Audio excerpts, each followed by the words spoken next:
All right, folks, we are back here on WOTH 1370 AM, and I promised you that we'd have somebody to help you with your credit needs, and this is Mr. Mark Bowman. How's it going? All right, doing good, doing good. How about yourself? It's all good. Yes. See, we're happy that you're here. Yes. You got a standing O, man. Yeah. You got a standing O. Right. Yes, Mr. Bowman is from MMK Credit Counseling. So tell us about MMK Credit Counseling. Well, what I do is I have over 30 years as a bill collector. Yeah. So all this experience that I have, I decided I want to give it to the people. Good. So they can understand how credit works. Right. I can understand that. I wish I knew you. I remember a lot of people when say I was that. younger, I had some horrible credit stories. I remember one time, like, I got really behind on my credit card because I got sick and I had medical bills, and I tried to pay like the minimums on my credit card bills while trying to pay down my medical debt with the credit card, and it ended up spiraling out of control. Right. To the point where they actually called my grandmother. Yeah. Like, my grandmother lives in a whole nother city. Right. Wow. Okay. Right. She lives in a whole nother city. They called my grandmother and my brother, and they would be harassing them like, "Hey, That would be an agency call. yeah, you know what Scott is?" Because I used to work in regular collections and agencies too. Yeah. So there's a difference. But like the agencies would, if I really wanted to get you, I call your neighbor and ask you, can you take a note to your and stick it on your door? Yeah. No, that's hardcore. That is very gangster. And they would do it too. That is They'd be like, gangster. "Oh, I'm trying to find her. I haven't seen her in a while. Can you just drop this phone number in my name and have her call me, please?" Woo. That is It's all tricks to the trade. that's incredibly gangster right there. For example, you were talking about credit cards. Mm. Let's say that your monthly payment is $30 a month, Mm-hmm. and you have like an $800 balance. Right. So now the credit card would love for you to continue paying that $30 each month. That's what I did. So now once you pay that $30 with their interest charge, if you say, "Man, I got a little extra cash, I'm going to put $100 on," all that's it goes towards your principal or the balance. And a lot of people don't know that. They just say, "Well, I pay my bill each month." Okay, that's good, but you only reducing your balance, not a lot. Yeah. Right. And so if you pay whatever the interest rate is, and then you pay an extra payment, then that payment goes strictly to the principal, and that's how you reduce your balance. Wow. So what is it about credit that most people don't understand that they should? Because it seems like this sort of real weird sort of Byzantine sort of like complex system of rules. What is it that we should know that we don't know, the average lay person? Well, let's start from the beginning. Yeah, go ahead. Your social security number is the most important thing to you. Mm. You never let nobody see it or get any of your social security number. Have you ever noticed when you go to a job, you fill out a job application? Yeah. That job application will not go through until they have your social security number. Really? Because that identifies you. Yeah. Right. That social security number, that identifies you. Now, because I got your social security number, now I can go to the credit bureau and see how you pay your bills. Right. Right. Because you have to give them permission to look at your credit. They just can't do it like that. Right. So when I was going through my credit issue, because I actually ended up resolving it, thank God, some years ago, but is it possible that places, because now you're telling me that, is it possible that certain jobs I wasn't getting was because my credit was so bad, or because Could be. So that's something that they do. Right. Yeah. And, before you sign your name, right above it is all this information. Yeah. Okay, you give us permission to do this. You give us permission to do that. You give us permission to do this. And once you sign your name, you own up to that language. Right. And most of us don't read it. And most of us don't read it. And I can remember there have been a few times where at the federal level, there were talks about passing laws to make that illegal. And every time that would kind of bubble up, the Merchants Association or whatever group it was would come back with, "No, we need to be able to do these things because we need to know, what sort of people that we're hiring. And one of the indicators of a person's integrity and so on and so forth." And so it never gets past I would call it the demagogue stage. where somebody says there ought to be a law against that because Right. people can't Right. get jobs because Right. they got bad credit. Right. If they had a job, then they'd have better credit. Well, this is the way the system is. That's the way it is. You That's the know, way until they change it. until and how long has that been? For example, you've heard the FICO score, right? Right. I've Heard of it. I Do don't you know what it is? I have No. no idea. Okay, It's the just a FICO number. score has been here since the 50s. Since the 50s. This is 2021. Oof. And most of the people don't even know what FICO score is. So is What the it FICO does. score your credit score? Is they the same thing? Or? Yeah, it's like they split it up, basically. Let's say if you got a house and a car, that would be your big ticket items. Your credit cards would be like, and it's like 35%, 35%, and then whatever you got, what other small loans you got. Right. So they split it up. Tell me this. We've got companies now like Credit Karma, things like that, and they say that they can give you your credit score, right? And so you got that, and then you go to buy a car, and then they'll tell you you got another credit score, Okay. or you go to buy a house. There's 3 bureaus. Right. There's 3 credit bureaus: TransUnion, Equifax, and Ecuador. Uh-huh. Now, as far as here is concerned, TransUnion is right in downtown Chicago. Huh. So if I wanted to look at your credit, that's where I would go, because you live in Chicago, live in Gary. Right. You're closer than Equifax is in Atlanta. Uh-huh. So TransUnion would have more information on you than Equifax.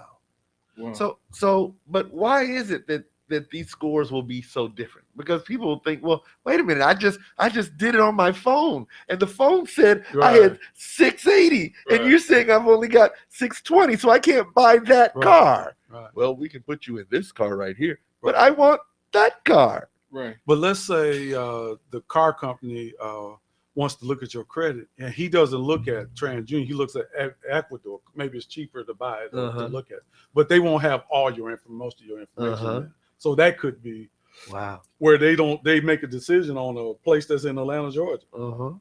So what are some of the things we can do? I mean, do we have any tools that we can use to at least make the conversation move more in our favor? And that's why I'm a one-man band doing this, but this is why I want to get people to learn how important credit really is. I mean, it's just like you eating every day, because that your Social Security number, that represents you. Right. If you don't pay your bills, when they look at your credit, your credit report, they go say, I don't think I can loan them any money here because he don't pay his bills. All the companies, the banks, they all have different criteria.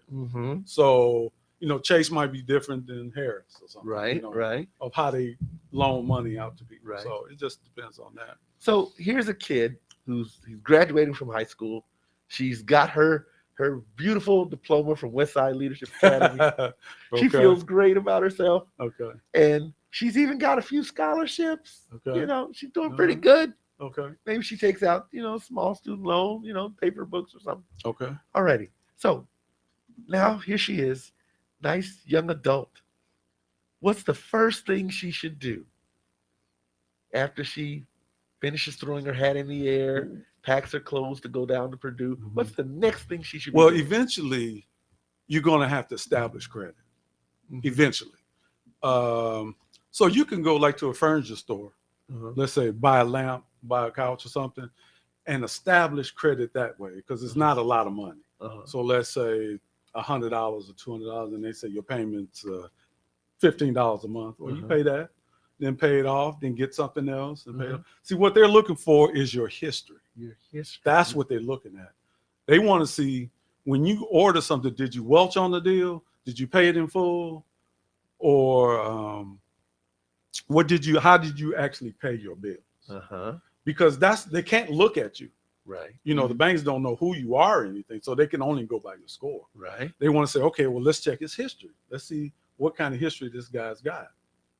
But like, for example, she goes to college, the same lady you were saying, and then there's the Visa people at the table talking about get this credit card. Yeah. Yes, indeedy. But they don't tell you that you're going to have to pay this back. Right. You're gonna be like, well, wait a minute, he didn't tell me all that. He just said sign here, you got $500, you in college, you broke. What you gonna do? You're gonna be like, man, let's go on the spurge. Yeah. And then all of a sudden the bills start coming, and you'd be like, hey, what is mommy? I got a bill here. What is this thing? So now I've also seen recently, apparently there's a bank or two that have developed cards for teenagers. you mean credit cards? Yeah. Okay. They're actually more like debit cards, I read, because they have to be secured. Well, let me stop you right there. Let me tell you the difference between credit and debit cards. Okay. Yes, please. And credit cards is where you fill out the app and you're asking the bank to take a chance on it. Right. And he says, so Visa says, okay, you know what, we're gonna take a chance on you. You got a $500 credit limit. Right. Debit cards go directly to your checking account. Right. So if I spend $50 and I got my debit card, Right. that goes right in that $50 deducted out Right. of the money you already had. Well, what is it like? What's the difference between a secured credit card and an unsecured? Is a secured credit card more like a debit card actually? Well, And are they useful at some point as you're building up? For like we were talking about the credit cards. Yeah. See, that goes on your credit report. Okay. So a See, secured debit cards really does because that's attached to your checking. Right. It's nothing. I'm trusting you. The bank is trusting you, and there's nothing like that. Right. They're taking the money right out of your account. So, but credit cards you can establish yourself just so you pay your bills, and really that's all they're looking for. They want to see, because if you're like, let's say the payment was due on the 15th of the month, and you bank the payment on the 16th, well, that's a late charge. Okay. So now you're going to go into second month. Well, let me ask you this though. On that regular payment. Because it's my understanding that, okay, let's say the pay date is the 15th. Now, the creditor reports your credit. Oh, yes, it does. They have to report fair and accurate. Now, I mean, they have to. How many days do you have? I've heard this. Is it true that you have basically like say 28, 29 days? That if it gets to day 30, now you're reported as 1 month late. Yeah. As long as you pay it before that date, you're still considered. And you got to pay a late charge. Right. Now you will have to pay the late charge.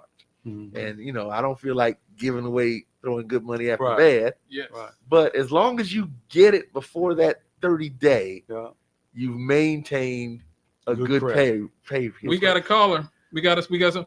Hello, caller. You're on with Mark Bowman from MMK Credit Counseling. Okay, how you all doing? It's all good, brother. I just want to ask a quick question. Sounds good. Mm-hmm. Okay. That's what he's here for. All right. Well, you're a good man. The question that that the audience asked, whoever asked, if I Google those questions, would that be wise to Google that question or not be wise? What question are we talking about? Yeah. Just whatever you asking about credit, young man. Whatever you asking about credit, would it be wise to Google these questions? Okay, so you trust Yeah, I would say yes. Is there good information out there? Yeah, it's good information. That's all I'm asking. Yeah, it's good information. A lot of times, let's just say it's Sunday morning at 4:30 in the morning. Somebody wants to know an answer. That's why I'm asking. Well, they don't know, but good old Google would always be on the internet. That's all I was saying. Yeah. Is there any website specifically that he can go to and get? Like, do you know, like, or do you have like? Could he, go to you on Facebook or wherever you are? And hey, I'm getting that. All I want to know. The young man said Google would be a wise that you can ask. Thank you, young man. All right, thank you for your call.